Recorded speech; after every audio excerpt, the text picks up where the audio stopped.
Hello everyone, I am Rachel from mercifulmornings.com, and this is the channel where you will find the education, encouragement, and support that you need for online teaching and daily life.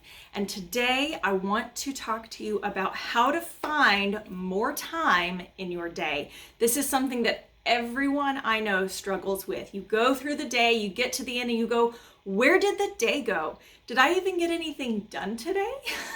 And you look at your to-do list and maybe one or two things happened, but there's the whole rest and you just move it over.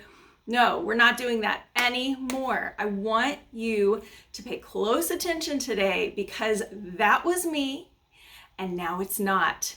I have started a process for myself that has really helped me be more intentional about how I use my time, how I get things done, and finding time to do the things I want to do, to be with the people that I want to spend my time with, but still be productive. So if that sounds like something that you need, watch all the way through because I'm going to give you the tips you need to make that happen.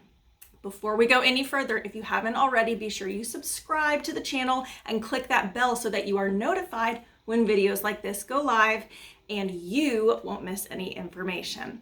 All right, here we go. The first thing I want you to do as you are trying to find more time in your day, I want you to brain dump. That's the technical term for it.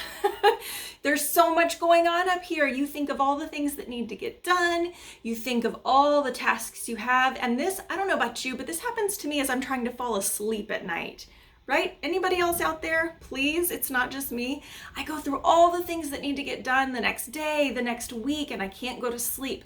If that's you, get up, write it all down. Whether you physically write it on paper or you have an app in your phone, if you drop it into a note, wherever it is, I want you to get it out of your head and dump it all out in a list. It doesn't have to be organized. It doesn't have to be pretty. Just get it out of your head.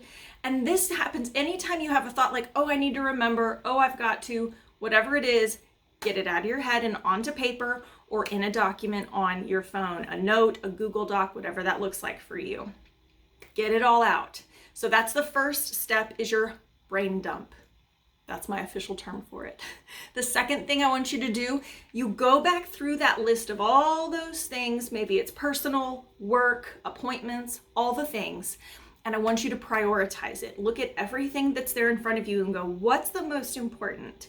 What needs to happen first? Or there's a deadline coming up soon. This has to happen first. So there may be 50 things that you think of that like, I should do this week.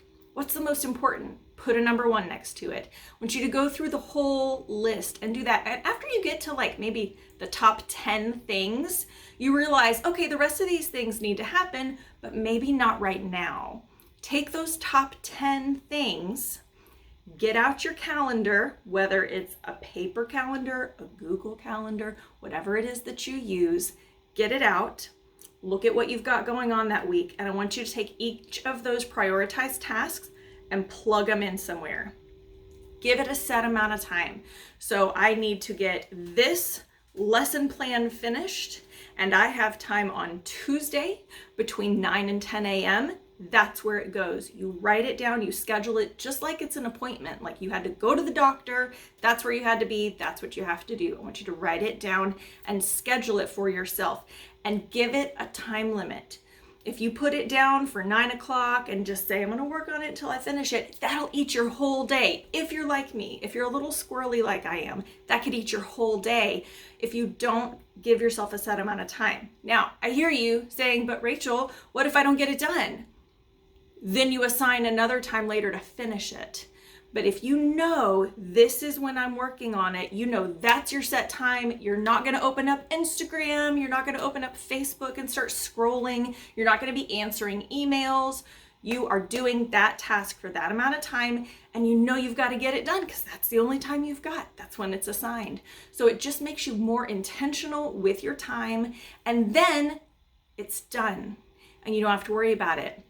And all those other things that were swirling around in your head, you're going, oh, but I also need to get this done. Oh, but look, I'm doing that on Friday. I've already assigned that a spot. I don't need to think about it now on Tuesday because I know it's going to happen on this date at this time. And it just eases your mind, gives you a little more peace, and makes you more intentional with your time, so you're not wasting your day away with whatever it is, social media for some of us, doing things that you don't need to be spending your time on. Now, does this mean you fill up every single moment of every day with these intentional tasks? No. Give yourself some rest time, family time, whatever that needs to look like for you. Allow for grace, allow for adjustments. Things happen. You wake up one morning ready to tackle your day that's all planned out, and your kid is sick and can't go to school, and now you've got a sick kid at home all day. It's okay. Rearrange it, move it around, don't freak out. But just knowing that you can plan that time and be intentional with it, lets you know the things are going to get done. It's not this constant weight of, I have a million things to do and not enough time to do them. You can make it happen. You can make a plan.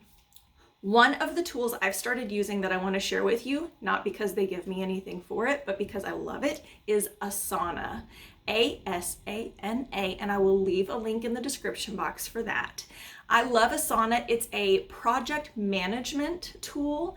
There is a website. You can go and set up your account on there, and there's also an app that connects to it. So whenever I set up my Asana account, I set out all the projects that I need to get done. I assign myself deadlines. I make myself notes. You can add in links that you need to check back to later. So if you work from home, if you teach from home, this is a great tool to keep you organized on all the different things that you're trying to get done. And also, if you have your own business, work from home, and you coordinate with other people, you are able to add access to team members, other people, and assign them deadlines. So I know for YouTubers, maybe you need to make a video, but somebody else edits it for you. So you assign that video, make the steps for it, and you can assign that to someone else and give them, this is when I need this done by. It's a great project management tool, but even if you're only using it for yourself, it's great for giving you deadlines, keeping you on track. You can look at the whole month calendar and see everything that needs to be done each day. I love it. It's been super helpful for me. So if you want to try that out, the link is below. I get nothing for this. I just love it, and I love to share things that work for me. So if this was helpful for you, be sure that you like the video and share it with other people who might benefit from it. And I want you guys to remember, there is always hope, so choose joy. I'll see you next time. Bye-bye.